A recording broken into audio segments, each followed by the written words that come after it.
দেখুন, গুপ্তধন খোঁজার প্রস্তুতি চলছে। আরে দূর, মজা করলাম। মাছ ধরার প্রস্তুতি চলছে। মাছ ধরতে গেলে শুধু ছিপ থাকলেই কি হয়?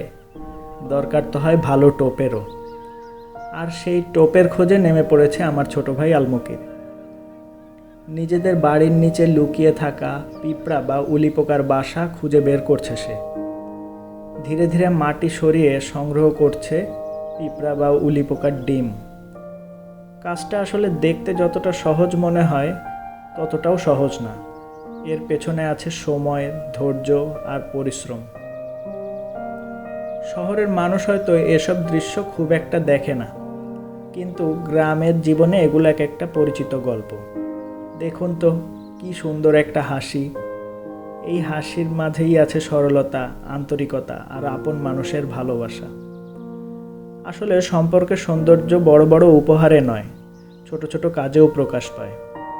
আজ মাছ ধরার জন্য সে যে কষ্ট করছে, সেটাও তেমনই এক ভালোবাসার প্রকাশ।